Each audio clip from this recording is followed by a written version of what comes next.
This video was brought to you by my beautiful Patreon community and my YouTube channel members. Thank you so much. Welcome boys and girls to another installment of Saturday morning cartoon propaganda. Throughout the series, we have seen Caleb be scolded by his dad several times for a variety of infractions, playing around in the Kingdom Hall, bringing dirt into the house, and for accepting a birthday cupcake at school. Well, kinda.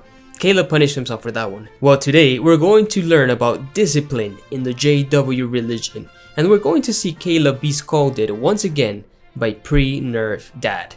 Yeah, it's about to get culty. You know, as always, we're doing the cringe challenge, so if you cringe, you lose, and when you cringe, let me know the exact moment you lost it. Are you ready? Let's get into it. The first video we'll be watching is titled Discipline is Love, based on Proverbs 3:12, which says, "For those whom Jehovah loves, he reproves, just as a father does a son in whom he delights." Wow, let's watch. What did you do this time, Caleb? Did you watch a holiday cartoon, or were you playing a violent video game? I don't know, the possibilities are endless. Caleb, why aren't you playing outside? Dad said I'm punished. Oh, I see. I know Dad loves you, even when he disciplines you.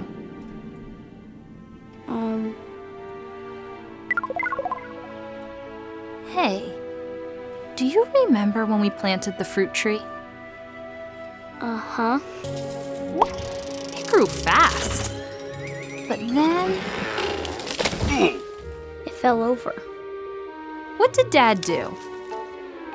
He helped it. Right. Did the straps hurt the tree? No, they helped it grow straight. Yes. Jehovah and Dad correct you sometimes too, like the tree. Do you remember what the Bible says? Jehovah disciplines. Jehovah disciplines the ones he loves. Yeah, I don't think we should be looking to Jehovah as a shining example of fair discipline. J-Man always goes overboard with his punishments. Like that time he killed 70,000 Israelites because King David took a census? Or when he killed a man for refusing to impregnate his dead brother's wife? I'm serious. Oh, how about that time he drowned every living thing for the sins of humanity? No wonder JW parents sometimes go overboard with their punishments. They learned from the very worst. Whoop. Oh, Caleb. I love you, Dad. If discipline is love, you must love me a whole lot. Yes, Caleb. Yes, I do. I would not want to be punished by Caleb's dad. One wrong swing could send you to the emergency room. So if you haven't figured it out, JWs are obsessed with discipline. In fact, physical punishment was a staple of growing up as a Jehovah's Witness. To justify this physical abuse, JW parents will usually refer to Proverbs 22:15, which speaks of the rod of discipline. But it's not only JWs who love to use the rod. Other evangelicals love to mention it as well. I remember when I used to work at Applebee's, I had a manager who was super religious, who told me that he had an actual rod hanging from his wall with this Bible verse written below it, just in case his child decided to disobey. Even if he never actually used it, the threat of physical violence was still ever present. I'm sure if you grew up a JW or evangelical, you probably heard of kids being physically disciplined at church. So please let me know your experience in the comments below. In this 1979 Awake article, "Should Children Be Spanked?", Watchtower advocated for the use of physical punishment. I quote, "But does loving discipline include a parent's use of spanking? According to God's word, it definitely can, when the spanking is an expression of and in a manner consistent with love." Consider these verses from the inspired book of Proverbs. "Folly is bound up in the heart of a child, but the rod of discipline will drive it far from him. Do not withhold discipline from a child. If you punish him with the rod, he will not die. Punish him with the rod and save his soul from death. He who spares the rod hates his son, but he who loves him is careful to discipline him." While such references to the rod could cover various forms of discipline from parents, physical chastisement is certainly included. Whether they do it with a hand, a wooden ruler, or some other type of appropriate rod, parents are authorized by God to use spanking and lovingly disciplining their children. Yikes, I don't know about you, but I don't think physically beating your children is a loving form of discipline. Dear viewer, you may be thinking, well, I was spanked as a child and I turned out okay, and if that's the case, good for you, but I still think we should do better. Watchtower has softened their stance towards physical punishment in the last few years, advocating for other forms of discipline, but it's fair to say that physical punishment is still practiced in JW families and accepted in their wider culture. But discipline is not only administered from parents to children though, it's also administered in the congregations. Anyone that commits a so-called serious sin is punished by being called out in front of the entire congregation in a sort of sick humiliation ritual. Yeah, this religion is obsessed with punishment. The video also comes with an activity sheet. Look, I love mazes. Let's see if this is the way. Nope, maybe like this. Come on. It's impossible. The next video we'll be watching is titled, Be Humble. Yeah, because JWs are the epitome of humility, claiming to have the only true religion and all. Let's watch. She thought that she could win, but there was no way. Next year, I'll be the fastest kid in the entire school. That's 'cause I'm not in your school. Oh, please. Remember last time when I beat you in front of the whole congregation? Are mom and dad just watching over Caleb all of the time? Caleb, do you remember this story? Oh yeah, that's the Tower of Babel. That's right. Why were these people trying to build this tower? So they could live there? Actually, it was because they thought they were awesome and wanted to show off. No, they wanted to build a tower so tall it could reach into the heavens. And the Bible says God was actually kinda scared of them achieving their goal. That's why he pulled the reverse Duolingo and confused their languages. Come on dude, did you read the story? But what did Jehovah think of that? Oh, he didn't like it. That's right. He even confused their languages so they would stop bragging. But at school, everyone brags. I know. Lots of people brag. I have bragged too. I'm sorry, I still can't get over how they massacred my boy. But that's wrong. When we brag or show off, it's like we're building a tower for ourselves, just like the Tower of Babel. If I wanted to, I could set a new world record. No problem. If you say so, but I'm better at basketball than you. These animations are so cool, man. Like how he slams the basketball on the ground. Chef's kiss. I was just messing around, but they say I'm a natural. The higher up we try to put ourselves, the more dangerous it gets. Do you know why? Because we'll eventually fall?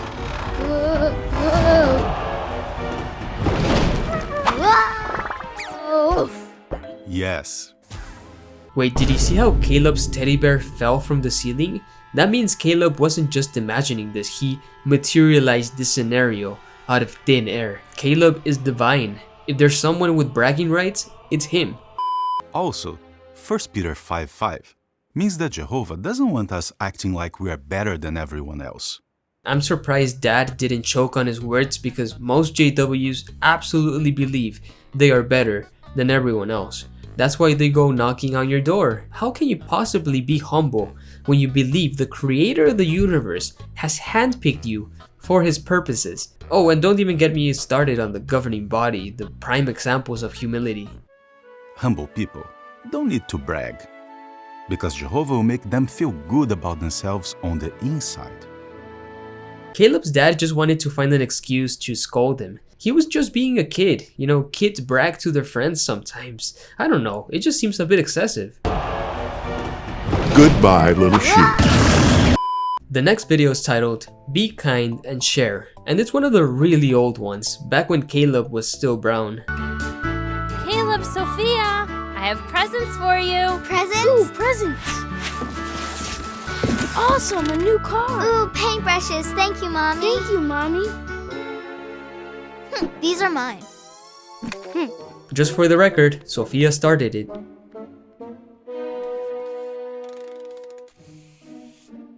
Hey, Sophia is actually quite talented. She did all of this with a dry brush. Too bad Watchtower will eventually crush her dreams of studying art in college.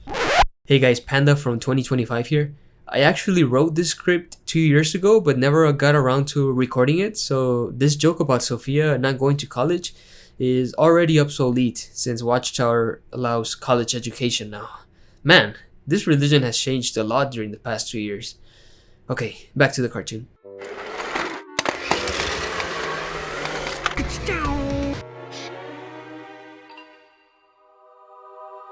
Give it back, it's my toy. Come on, Caleb, let me see. No, come on, give it back. Stop. Okay, kids. Looks like we need a lesson on sharing. Whoa. I'm telling you, mom and dad are always standing around waiting for the kids to screw up. Give me a jump scare warning next time, Watchtower. When Jehovah created the paradise, do you think he kept all of the animals to himself? No, He shared all his animals. even the cute little ones. None of these animals share the same ecosystem. Doesn't this fox live like in the desert? And how did Adam get a toucan? Did he traffic it from Brazil? Did Caleb's dad give it to him? I mean, he's Brazilian after all. Did Jehovah also share the leashes and the poison frogs with Adam? Also, yes, I was with Adam and Eve in the Garden of Eden. I just never told you about it. That's right. Jehovah shares everything with us. Including cancer? So what do you think you should do?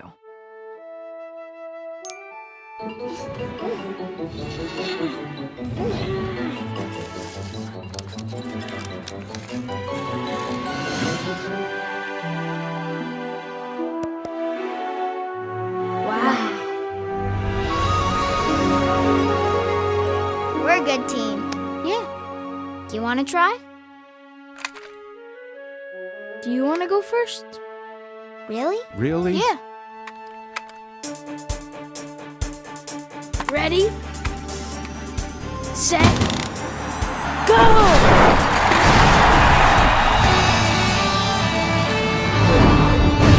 This was actually quite a wholesome episode. Actually, most early episodes were quite wholesome before they devolved into homophobic vitriol and mental anguish. This video also comes with an activity sheet where you can cut out and assemble Caleb's car. Wait, there's no Bible text forced into this activity? It's just an innocent arts and craft project? Wow, I must be dreaming. Are we not grateful? The next video is titled Be Truthful, because Watchtower is the most truthful organization in the planet.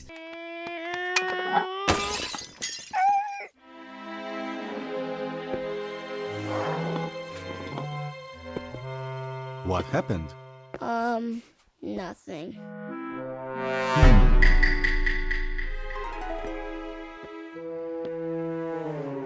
Caleb, do you know why Jehovah wants us to tell the truth? Caleb's dad is unable to teach his son a lesson without mentioning Big J. It's actually crazy. Telling the truth is like building a bridge with your friends. If you lie, they can't believe you. And they might not want to be your friend. But, Dad, what if it's not such a big lie? All lies are bad, even little ones. Can someone send this cartoon to Jeffrey Jackson, please? I think he missed the memo. One lie leads to another, and they cause much harm. Do you remember who told the first lie? Satan? Right. Fun fact, Satan never actually lies in the Bible. He tells Eve that if she eats from the tree of the knowledge of good and evil, her eyes would be opened, and that's exactly what happens. In the book of John, Jesus calls Satan the father of the lie, but well, we never actually catch him lying in the book. But what about Jesus? Would he ever lie?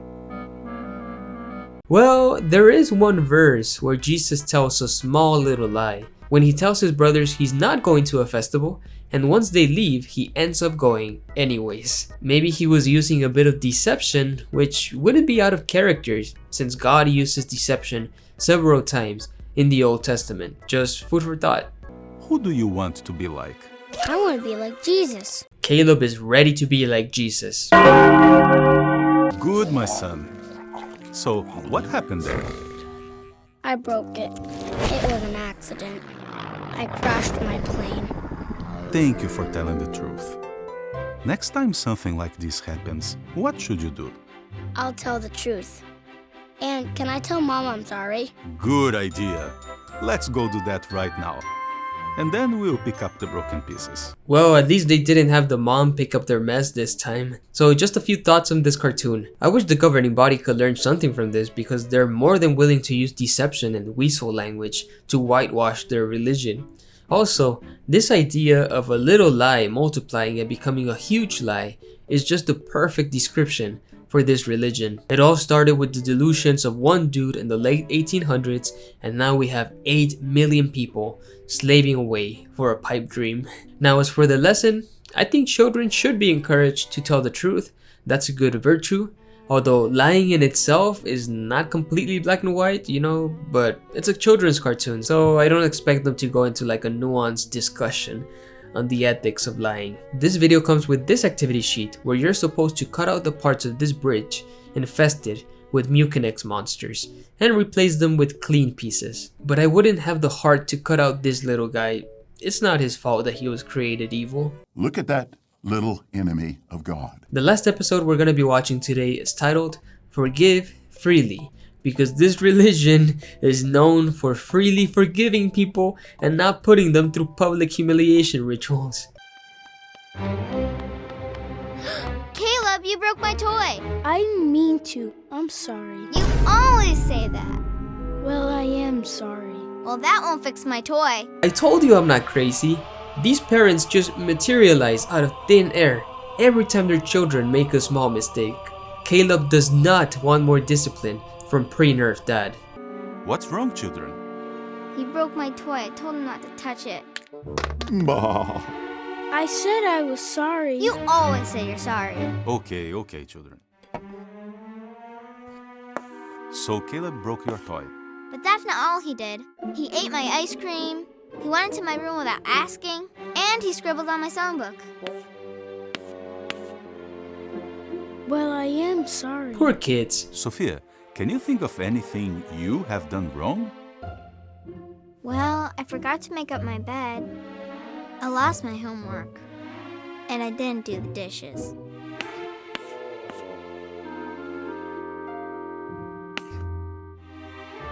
Yes, it's not easy to remember our mistakes. But are you sorry? Do you know what Jehovah does when we are truly sorry? He reminds us at Ephesians 4:32. It says, God freely forgave you. Unless you pick up sticks on the Sabbath, then that's an automatic death penalty. Sophia, what does it mean to freely forgive?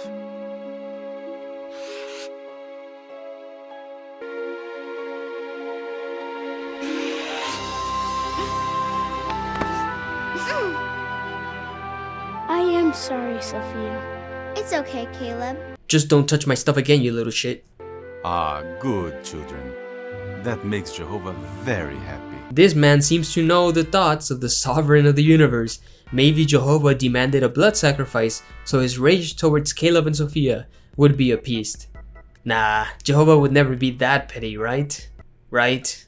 Anybody know where the mess came from? Uh-oh. Caleb's dad was then brought to the back of the kingdom hall and spanked without mercy. Bachido na bunda tadinho. Uh-oh. So, forgiveness. A good message, right? I think it is healthy to be a forgiving person. The only issue with forgiveness in this religion is that sometimes you are forced to forgive. Even when a fellow worshipper commits a major infraction against you, you're just expected to always forgive them. And I don't think anyone should be forced or coerced to forgive. Forgiveness needs to be earned, not just taken for granted. Presents! Awesome, a new car! I give these cartoons 6 out of 10 in the cult meter. These are not the worst Caleb and Sophia cartoons out there. I'm just super happy that they don't advocate for physical punishment in these cartoons. And my hope is that newer generations of Jehovah's Witness parents are open to other forms of discipline that do not involve physical punishment. So tell me, what was your experience growing up in this religion?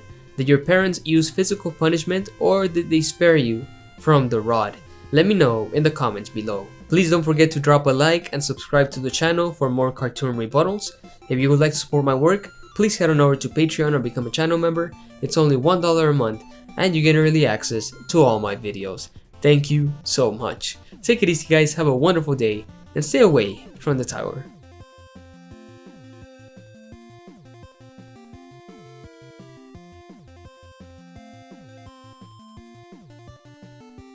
Receive early access to every Panda Tower video, and your name will appear in the end credits of every video. Wowee! Bah. Goodbye, little sheep.